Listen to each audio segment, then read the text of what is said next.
Hi, everybody. You're very welcome. So my name is Philip, as Sarah just said, and this is my colleague Banba.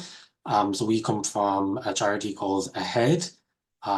So we will go into more detail as what Ahead is and specifically what Get Ahead program is and the WAM program, because that's where myself and Banba work. So this whole presentation then is about preparing for the workplace. So that is where Banba and I help graduates with disabilities who are leaving college. So Banba works in that transition between education and employment. And then I work on a program called the WAM program, which, as Deirdre said, offers opportunities for graduates to get started in the workplace and be supported in that, that their disability is supported essentially. So a little agenda for today's presentation. So we're going to talk a little more about Get Ahead. We'll also talk about the topic of disclosure, so disclosing your disability. We will talk about our careers fair, which is called Building the Future, and that's a careers fair only for graduates with disabilities, which will be happening at the end of this month. And then we'll also talk about the WAM program and the our database, which is called WAMWorks. So first, to try and explain what we do as a charity, because we do quite a lot for a very small charity. So as you can see on the screen here, there's three kind of columns. On the left is accessing college. So we're working directly with second level students who have disabilities and they want to maybe go into third level education, but they might not be aware of what admission routes might be available to them. They might not know how to apply for college. They might not know what supports are available for them. So we would have an information officer who can help with all of that kind of things. Then underneath accessing college, then there's a little column called behind the scenes. So what we mean here is that we're working with the staff who are working with that student with a disability. So guidance counsellors in second level education. And then we're also carrying out research which leads to formation of policies that kind of makes it easier for those with disabilities to be able to access college. In the middle column there, third level. So this is where Get Ahead sits. So it's where that student who has a disability has been able to get into third level education. So now we're still working with that student, but we're working them in different ways. So now it's all about kind of self-advocacy. So how do you ask for supports? It may be the first time you've ever had to ask for supports for your disability. And asking for support, sometimes you need to disclose your disability. So we can work with students on that. And we're starting to help them prepare for work. And then again, underneath that, behind the scenes, we're working with the academic staff. We have conferences, we have publications, all of these things which are helping staff who are working with those students. Then the third column, the green column, is employment. So this is where Get Ahead and WAM sits. So we're now looking at that transition piece from education into employment. So now we're talking about legislation. So what are some of these rights? We're helping to prepare for work. We're running CV workshops. We're running mock interviews. We have our careers fair, all of those types of things. And then behind the scenes, we have WAM. So in WAM, then we're working with employers. So we're training employers. We're carrying out disability awareness training so that managers and all that are aware of how to work with somebody with a disability when somebody starts working with them. And then the bigger picture on the bottom, just I mentioned this earlier, we have a research and policy team, and they basically collect data on disability participation rates in higher education and employment in Ireland. And then they carry out research and then use that research then to lobby for change. So one of the really important things that I need to get across to you today is that we have a database which is called WAMWorks, and WAMWorks is the single most important place where you can find information about Get Ahead, about Ahead in general, and about the WAM program. And it's basically a database. You have to have a disability to register on the database. But once you're registered on the database, then you get notified of any events that are occurring and also any job opportunities which are available. So a very short video here. I'm just going to play it for you. Here are 5 reasons why you need to register on WAMWork. Number 1. Get paid graduate opportunities with WAM employers. Number 2, get priority notifications of WAM opportunities. Number 3, priority access to our workshops and events like Build in the Future, Think Twice, Bootcamp and more. Number 4, CV and interview skills. Get advice from employers at our partnered events. Number 5, advice and support. Ask for advice through our Got a Question feature. If you are a student or a graduate with a disability, register on our WAMWork database today, www.ahead.ie/WAMWork. So, there's a lot of good reasons. So if you do have a disability and you're also a college graduate, please do register on the database. So I'm going to pass over now to Banma. Great, thanks Philip, and thank you very much to Deirdre and Migraine Ireland for having us. So as Deirdre mentioned, my name is Banma Fitzgerald. I'm the Get Ahead officer here at Ahead. And as Philip highlighted, within Ahead we work with graduates and employers through both the WAM programme, which Philip will go into in a bit more detail, and the Get Ahead initiative as well, which I'll introduce now. So Get Ahead was established in 2005, and the aim is to support the upskilling of students and graduates with disabilities by providing training events, blogs, resources, and other valuable information across a wide range of topics, in addition to the WAM database. Next slide, please. Right, so under Get Ahead, we've compiled a number of resources that will support you in your hunt for a job. So this includes information around disclosing your disability to an employer, which I'll go into in a lot more detail later on. We also have information around the key pieces of employment legislation specifically affecting students and graduates with disabilities. Other key information then includes the various workplace grants and schemes available, and some guidance as well around common reasonable accommodations in the workplace. So I've included all of the hyperlinks here, and you can get those when you have the slides. And I've also included a link on the bottom right hand side here to some job search supports, including some CV interview tips and various examples and checklists that you can go through in your own time. Next slide, thank you very much. So we have a number of really useful publications as well. So this includes a practical workbook to help you maximize your job application. This covers some general tips, some suggested approaches on how to structure your application form answers, and some competency examples where you can practice yourself. I won't go into the Going to College guide, but we do have a guide to disclosure. So this is, again, a very important aspect of having a disability. The booklet aims to support you in considering whether or not to share information around your disability, and covers some background information on disclosure and the relevant laws and our suggested approach to disclosure if you do decide to do so. So I'll go through all of this shortly in a bit more detail. Next slide, please. So another element of Get Ahead is our blog, and so this covers a wide range of topics from a variety of authors. So the articles mainly center around the general theme of student life, disability, employment. So we have contributors both from within Ahead and outside of the organization. So the team at Grow Remote, for example, who delivered a boot camp, which I'll mention on the next slide, recently did a blog on remote working and individual differences. And we also have a number of WAM graduates who share their own stories and personal experiences on the blog. Philip, who's presenting with me today, wrote a blog around self-advocacy on his own personal experience as a WAM graduate, and gives some guidance around speaking up for yourself to get the supports you need.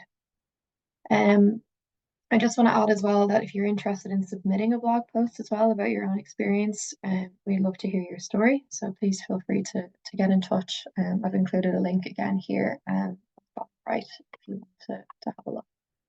Next slide. So we host a number of different events then as well throughout the year, and this includes our Think Twice workshops. So these cover a lot of different topics like CV writing, interview prep, assistive technology. So far this year we've had two, one of which covered the topic of transferable life skills and employability, and we had another one then on helping you prepare for and navigate career fairs. We also have boot camps, as I mentioned, one of which we had just before Christmas, where we looked at the world of remote work and the opportunities that are out there. Again, I just want to highlight the WAM database at this point. So it's a really fantastic opportunity for you to sign up and get some more information about the different WAM placements. And if you are registered, you will get the job alerts, and as well as that, you'll get priority notifications about these events that AHEAD hosts throughout the year, like the workshops and boot camps. So there are lots of benefits to being on the database, and we'll share the link again near the end to join. Next slide, please. So a key event then that I want to highlight is Building the Future. So this is a career event organised by AHEAD in collaboration with City. It's a career day specifically for students and graduates with disabilities or specific learning difficulties. So it's a really great opportunity for you to come along and talk to employers, a lot of whom offer WAM placements. And this year's event is taking place in less than 3 weeks, so on the 29th of May, and it'll be fully in person in the City offices in Dublin. Tickets are only €5, and you'll get access to all the employers and activities on the day. You'll get a goodie bag as well when you arrive. But during the day, you'll get the chance to take part in mock interviews. So these aim to simulate real world scenarios, which will give you kind of an opportunity to do a bit of practice for the real thing and get feedback from your interviewer. So the CV clinics will give you a chance to get your resume reviewed by an expert, and again get some personalized feedback to help refresh and kind of refine your CV. I do want to highlight that actual employers are supporting on both the mock interviews and the CV clinics, so you're guaranteed to get real professional feedback on both of those. You will also then have the opportunity to have your headshot taken, which is great for your LinkedIn profile and other platforms. And again, just make sure to dress as professionally as you can to make the most of the opportunity. We'll also be hosting a variety of workshops with different presenters on the day and different companies. This year we'll be looking at tips for networking first thing in the morning before we kick off the stands, and follow them by strategies and techniques for a successful interview, and mastering application forms then in the afternoon. Next slide, please. Great. So I just wanted to give you a bit of an idea of the event space from previous years. So you can see students and graduates here on the top taking part in the headshot station, in the mock interviews and CV clinics. And then on the bottom left, you get a bit of an idea of the employer exhibition space. So while there will be a lot of activity in the atrium on the surrounding rooms, the space is really open, and you have lots of room to move around. It can be overwhelming for some, so there'll be a quiet room there as well, which is a space where you can go and recharge and gather your thoughts away from all the crowds.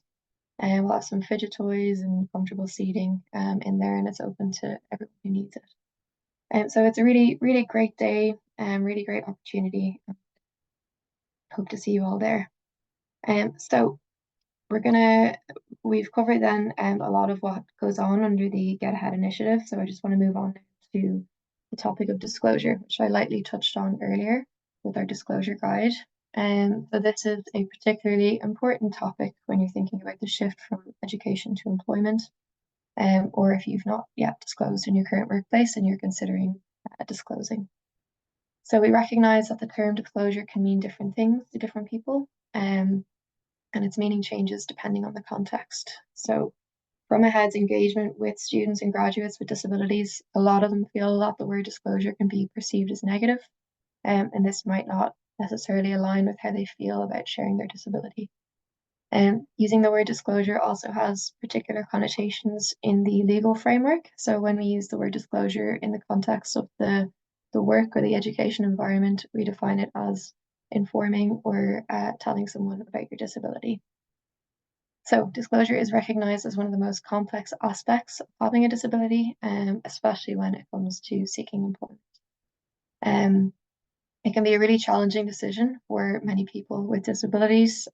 It's often made up by weighing up the benefits of disclosing, such as receiving supports or reasonable accommodations, against the cost of potential discrimination fear of being treated differently or being labeled.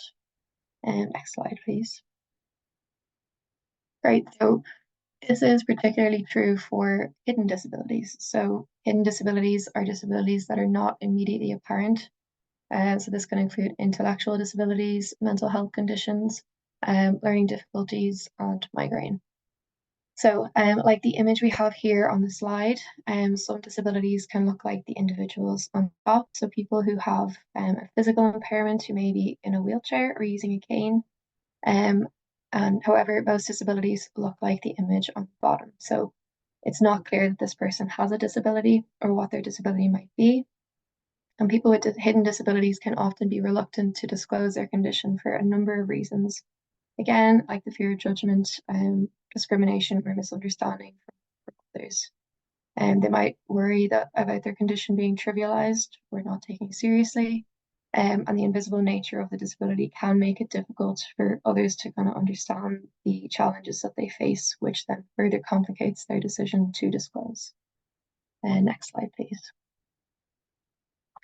Right, so then for those of you thinking about how or if and when to disclose, it is a personal choice and should be well considered, and it is helpful to look at some of the factors that sometimes enable or discourage people to disclose. And these factors are very specific to each one of you. So looking first at personal factors, this could be the type of disability you have. Again, like we mentioned, for those with hidden disabilities, they might give greater consideration as to whether or not they would want to share information about their disability. How you identify, so some people don't identify as being disabled. Your personality, so if you're a really chatty person and share a lot of information about your life in general, you may be more likely to disclose. And your life experience of having a disability. So you might have had a very negative experience about disclosing or around disclosing previously, and you might not want to have that experience again. So all of these influence whether or not you want to share information around your disability. Then we have environmental factors. So these are things that are outside of your control in the workplace environment in general. So this could be your colleagues or your managers, whether these are people that you feel comfortable enough around to disclose to. It could also mean the type of culture that the company has created. You know, if they foster an inclusive, inclusive and supportive working environment.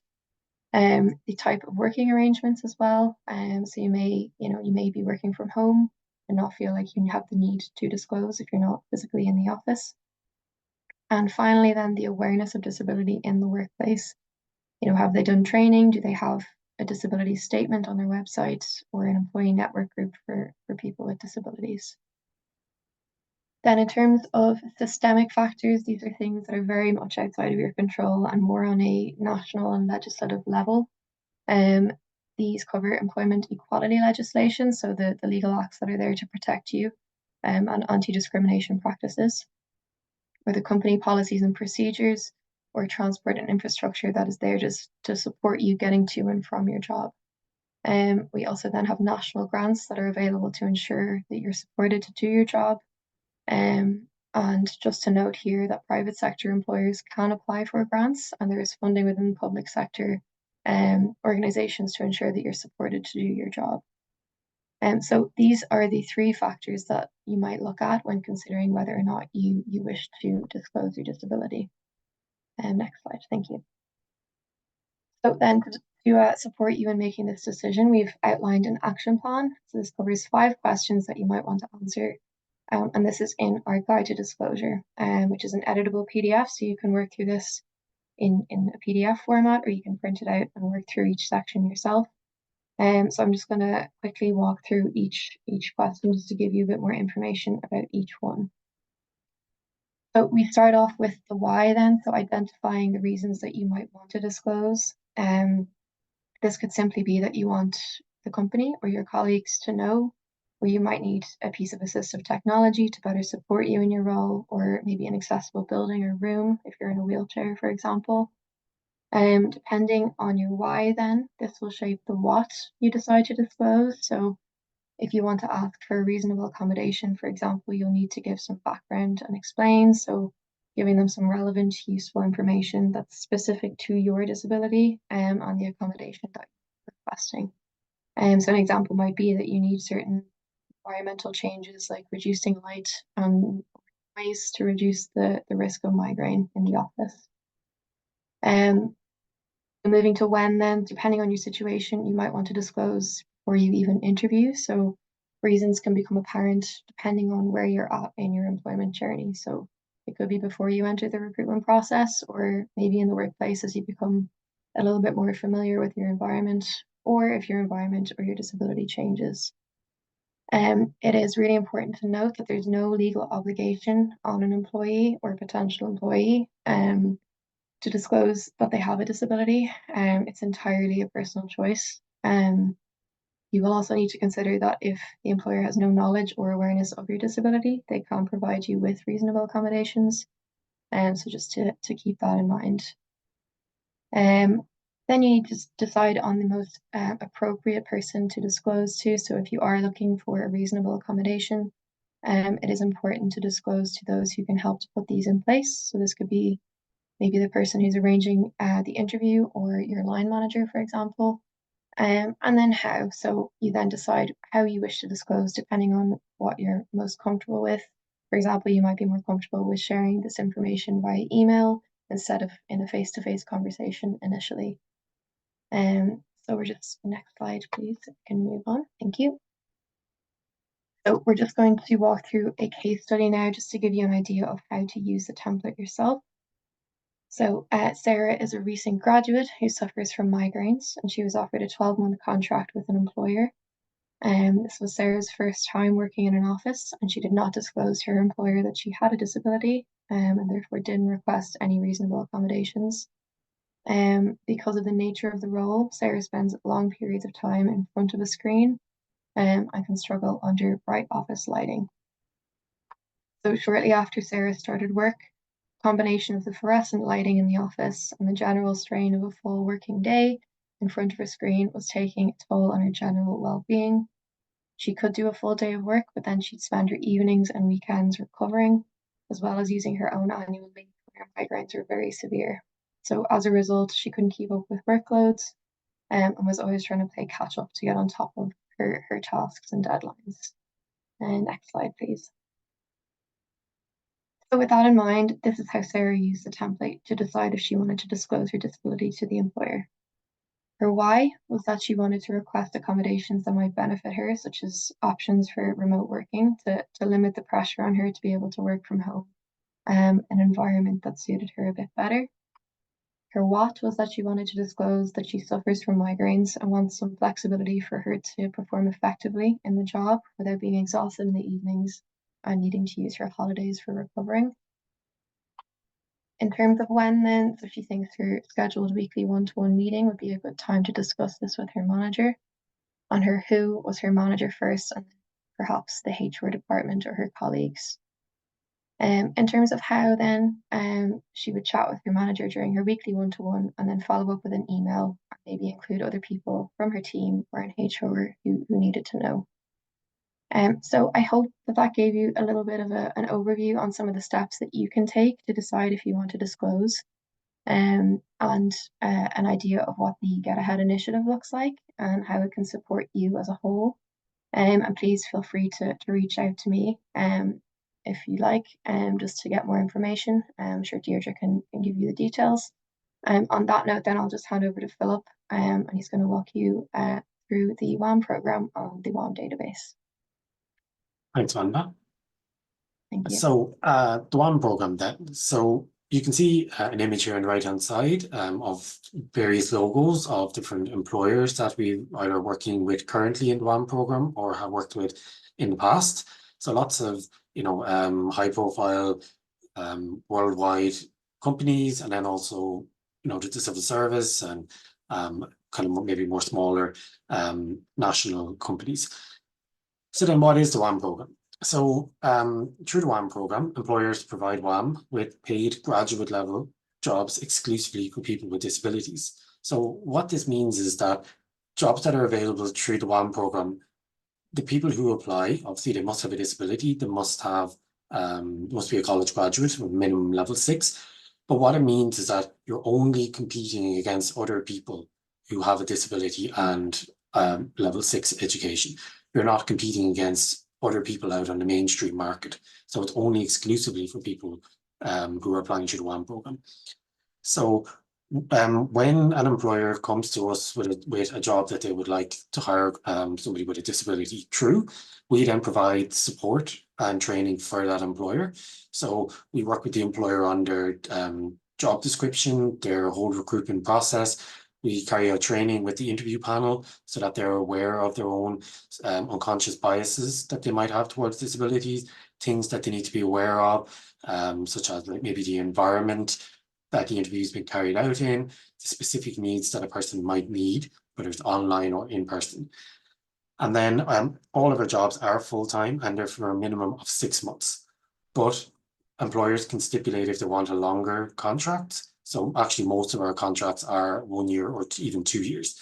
And I'll go through more detail of the different types of roles that we actually do offer. So for the moment, what are the benefits of WAM? So there's many benefits to it. Employers receive disability awareness training, as I just mentioned. It's an opportunity to get paid work experience. So it's not voluntary work, it's not work experience, it's actual paid work at a graduate entry level salary. So, and they're quite good salaries, where our average salary last year was, I think it was about €33,000, average out across 70 odd placements that we do. It's an opportunity for career development. So, you finish college, you just want to get, your foot in the door of your chosen career. So it's a really good place then to start off, to get in there, to learn as much as you can learn. It's a safe space to disclose. So, like Bamba would have brought you through a journey there of disclosure, and actually 98% of graduates who come through the WAM program do disclose their disability to their employer, because they recognize that it's a safe space to be able to disclose and to ask for support, knowing that the employer wants to hire somebody with a disability, has undergone training in order to facilitate that person. On the second line here now, a comprehensive needs assessment to identify supports. So this is one of the cornerstones of the WAM program. When somebody is successful in securing a role through WAM, we carry out a needs assessment with that graduate. So it's a very comprehensive 3-stage process. So in the first stage, we find out what the graduate's disability is and what type of supports that they generally need for that disability.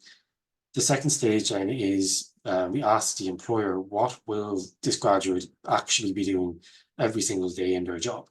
So what are the tasks that they'll be doing every day? And then the third stage is we meet the graduate. So we carry out the formal needs assessment, and we'll talk through what their disability is and what supports they need for their disability to do that specific job that they're being hired to do. Then we formulate a new report, which has a list of recommendations of what supports that graduate needs, and we hand that over to the employer for the employer to be able to put those supports in place before the graduate starts. So when you walk in the door, your supports are there waiting for you. You also have the support of a company mentor on site. So this is somebody who's established within that organization, that employer, who has a lot of experience in that field, and you can use them as a sounding board to settle into the organization, to ask them about their career progression. How did they get to where they are in their career? Maybe there's additional courses that they might recommend that you do. So it's somebody to kind of bounce ideas off and to help you settle into the organization, and with that long-term goal as to, okay, 6 months from now, 1 year from now, 2 years from now, when I'm finished my WAM placement, where do I go from there? You also get enrollment onto WAM's online course. So we have an online course for graduates when you start a WAM placement, and it goes into lots of details around legislation, around asking for supports, disclosure, how you can make the most of your placement.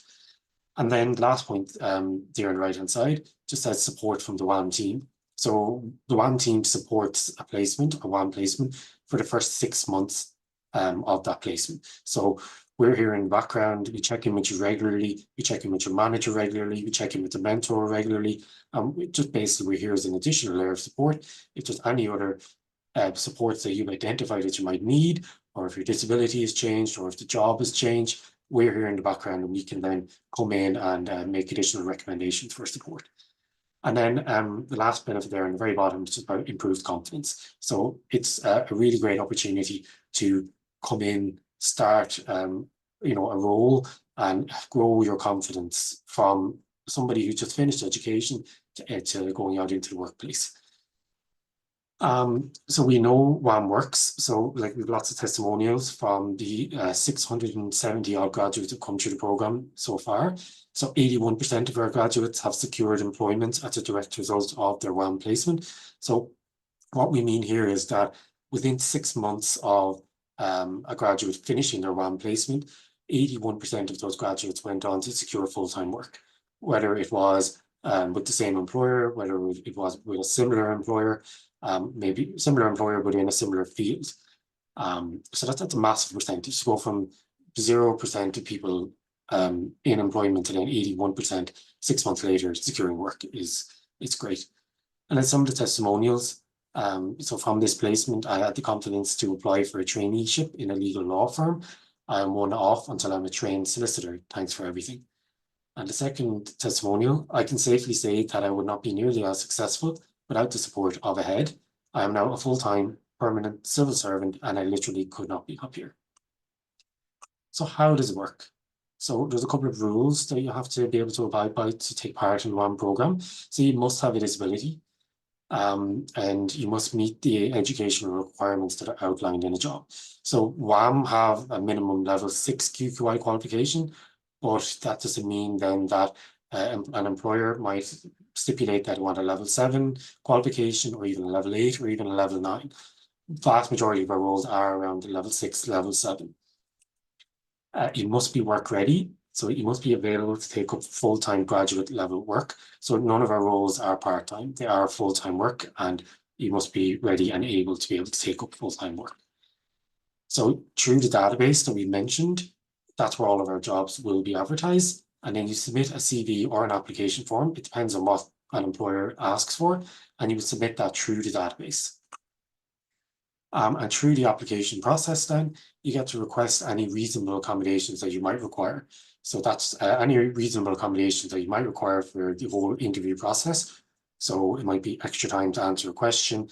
It might be, if it's in person, maybe you want low lights in the room, a quiet area in the building for the interview to take place, something like that. Whatever your specific needs are, you have the opportunity to ask for those accommodations. And then also just to say, we then pass those accommodations on to the employer so that the employer puts them in place for you.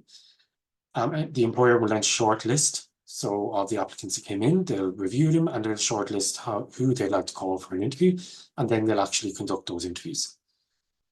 And then if you are successful, then you'll get access to our online training, and then we'll do the needs assessment with you, the 3-stage needs assessment I spoke about earlier.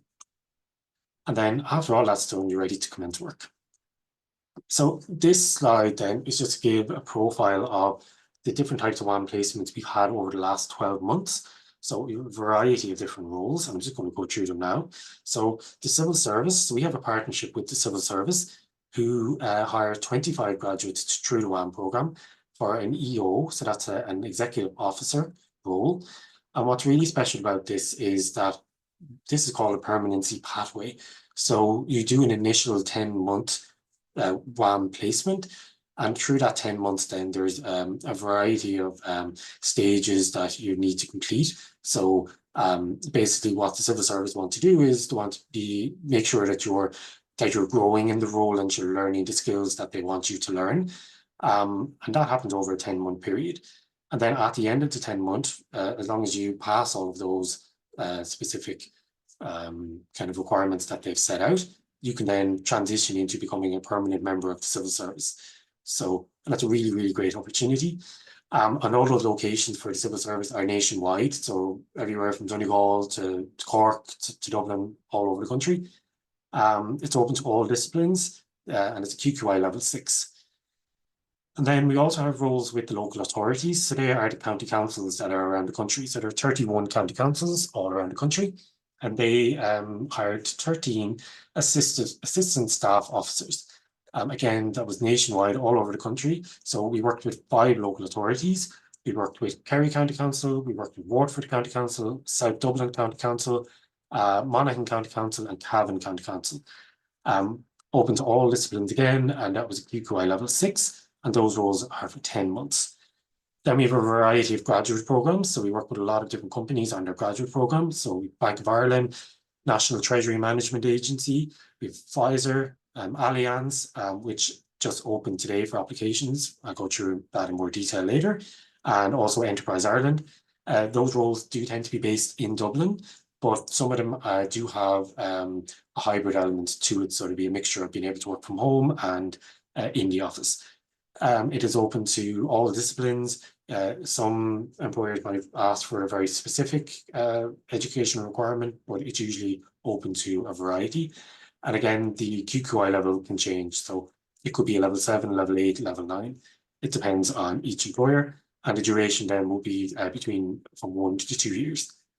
And then we have loads of other roles with other organizations. So with ESB, with Architas, with Willis Towers Watson, SIG, Munster Technological University in Kerry, again with Pfizer, different roles with Pfizer from the graduate program, and AbbVie, which is a pharmaceutical company. So they could be between 6 and 12-month roles, again nationwide. So one of the questions we get very regularly is that if I have a disability and I'm on a disability allowance and I want to go back into work and I come through the WAM program, can I keep my disability allowance? So we have a special agreement with the Department of Social Protection. So the Department of Social Protection pays the disability allowance. So we have an agreement with them. And basically how this works is we contact the Department of Social Protection on your behalf to say that you will be starting a WAM placement. And then depending on how much you earn in your placement, your payment may be reduced or suspended. So that's the key word there, suspended, for the duration of your contract. But the key thing then is, as I said, it's suspended. So when you finish your placement then, you'll automatically be reinstated to your payment at the end. So you don't have to reapply for your disability allowance. It just automatically starts again. And that's a really important aspect of the WAM program, because a lot of people who are on disability allowance, but they want to work, but they're afraid if I go back to work, I'm going to lose my entitlement. So the WAM program is a really great place just to try out work, to see if it works for you. And then also you can still keep your free travel pass and your medical card as well. So what jobs are available? So we advertise jobs all throughout the year. So that's why it's really important to register on the database, because when you're registered on the database, you get a notification every time a job becomes available. But right now, we've got a couple of different jobs that are available. So Pfizer, who are a pharmaceutical company, their site down in Newbridge, are looking for a science or engineering graduate intern. It's a level 7 qualification that's required, and there's a variety of different educational backgrounds that they'll accept, from computer engineering, software engineering, electronic engineering, mechatronic engineering, automation, robotics, environmental science, environmental health, food science, mathematics. So if you fall within any of those or any related disciplines, this might be a role for you. So they've got one position available. It's a 6-month contract and it's starting in September of this year. So if you'd like to see more information about that, there's a link here on the slide. Just note that it's closing on the 13th of May, so that's next Monday. So please check that out. And then Allianz, their graduate program, as I mentioned, only open today. They've got 5 positions available. So they've got 4 positions that are available at QQI level 7, and that's in any discipline. And then they've got 1 position available at a QQI level 9 in finance. So it could be finance, it could be actuarial, it could be accounting, any related disciplines. So the master's levels they're looking for in that one. These are hybrid roles. So Allianz is a really great place for if you're looking for a hybrid role. because depending on which team you're placed on in the organization, some teams only go in 1 day a week, some teams go in 2 days a week, they might only go in once a month. But there's a really good flexible hybrid option that's available, and those roles are for 12 months. And again, there is a link here if you're interested in that. And the closing date for that is the 31st of May. So that's the end of the month. So we mentioned it a couple of times before, so I'm just going to go back over it again. So it's really, really important if you want to be notified of anything that goes on in WAM or Get Ahead to register on the database. So, we really encourage students and graduates with disabilities to register. There's a link there. And as we said before, you get notified of anything that comes up in Get Ahead or on WAM.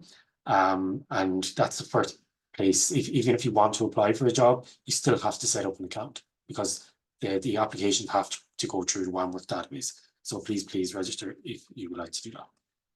So just before I go, we just want to wrap up just letting you know that we do these webinars a couple of times a year. We call them webinars. We're trying to be catchy. So we look at different topics, and the reason why I'm bringing this up is because we very recently did a webinar with Migraine Association of Ireland. So Deirdre co-presented on that. That looked at understanding migraine in the workplace. So that's now available on our YouTube page. So it's an hour and a half.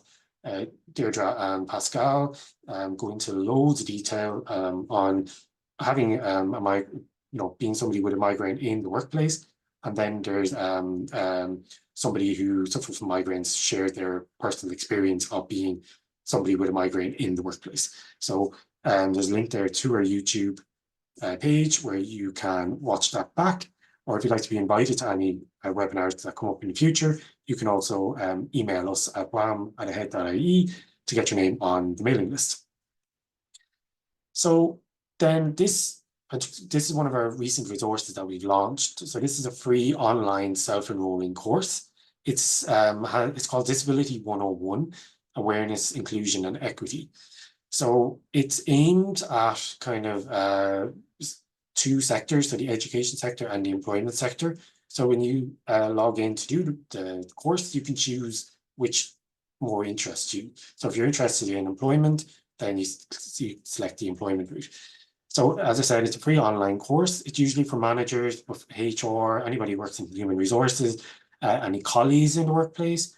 Maybe you're an educational institution, or maybe you just want to help other people to broaden their knowledge on disability awareness. So it's a really good introduction topic. It's free for everybody to use, and there's a link there in the slides.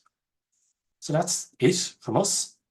If you've got any questions today, tomorrow, next week, you can email us at wam@ahead.ie. You can also follow us on our social media. So on Instagram, probably the best place to reach us. That's Ahead Ireland. And again, the WAM Work database is here hyperlinked, so you can't miss it. And that's us. Thank you very much.